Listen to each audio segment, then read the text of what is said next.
दोस्तों नमस्कार, मैं आपका दोस्त मनोज कुमार मिश्रा, एक फिलोसोफर और एस्ट्रोलॉजर आप सभी लोगों का अपने YouTube चैनल पर हार्दिक स्वागत करता हूं। आज जो विषय मैं आप सब लोगों के सामने लाया हूं वो है प्रोफेशन, जो हमारी ज़िंदगी का एक बहुत महत्वपूर्ण हिस्सा है। हम अपनी ज़िंदगी में क्या ऐसा करें जिससे हमारी पहचान हो, हमें ज़्यादा से ज़्यादा अपने कार्य का मूल्य मिले। सवाल इस बात का है कि बहुत सारे प्रोफेशंस होते हैं। इंजीनियर बन सकते हैं, डॉक्टर बन सकते हैं, वकील बन सकते हैं, सीए बन सकते हैं, एक अच्छा बिजनेस कर सकते हैं। बहुत सारे ऑप्शंस हमारे पास होते हैं, लेकिन सवाल इस बात का है कि हमारे लिए कौन सा अच्छा है। प्रोफेशंस सारे अच्छे होते हैं, हर फील्ड में एक से एक धुरंधर आपको मिल जाएंगे, लेकिन सवाल यह है कि इतने सारे प्रोफेशंस में हम अपना प्रोफेशंस कैसे चूज़ करें। तो इसका सबसे आसान तरीका ये होता है कि हम अपनी कुंडली को एनालाइज कराते हैं और ये देखते हैं कि हमारे ग्रह हमें किस प्रोफेशन की ओर ले जाना चाहते हैं।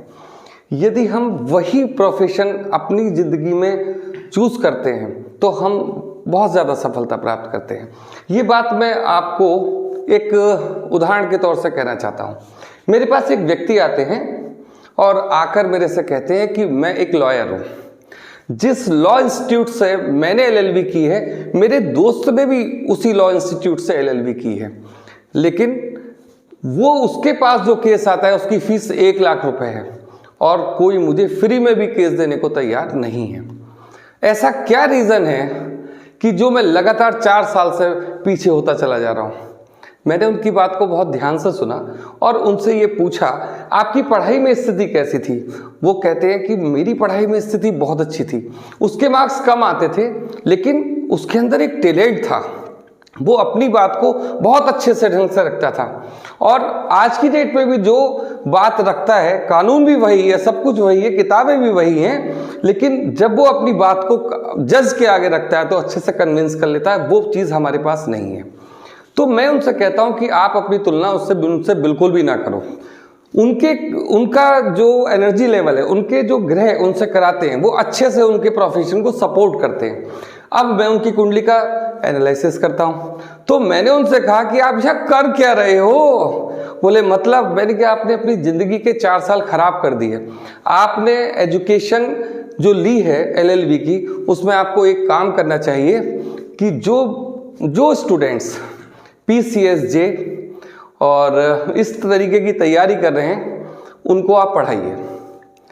ना केवल आप उनको पढ़ाओ, उनको मोटिवेट भी करो।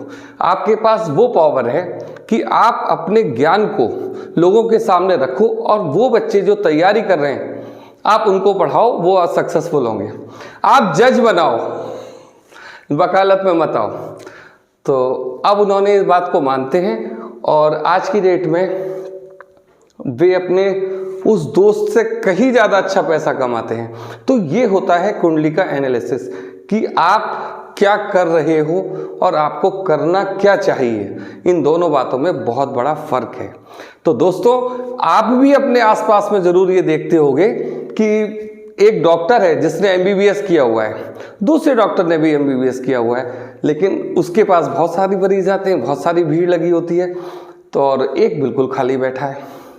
क्या अंतर है? अंतर केवल इतना है, जब आप लोगों से पूछते हो कि आप इनके पास क्यों जाते हो, गए नहीं, इनके हाथ में जादू है, जो ये दवाई देते हैं एकदम से हम लोग ठीक हो जाते हैं। जादू नहीं है, उनके जो ग्रह हैं उनके प्रोफेशन को सपोर्ट करते हैं। लेकिन दूसरा डॉक्टर सेम डिग्री लिए बैठा है, कोई अंतर नहीं है, फिर भी खाली बैठा है। तो कहने का मतलब यह है कि आप अपनी एनर्जी, अपने ग्रहों की ऊर्जा के अनुसार प्रोफेशन को चूज कीजिए और छोटा सा काम कीजिए, कुंडली को एनालिसिस कराइए और आगे बढ़िए। आज के लिए इतना ही, धन्यवाद।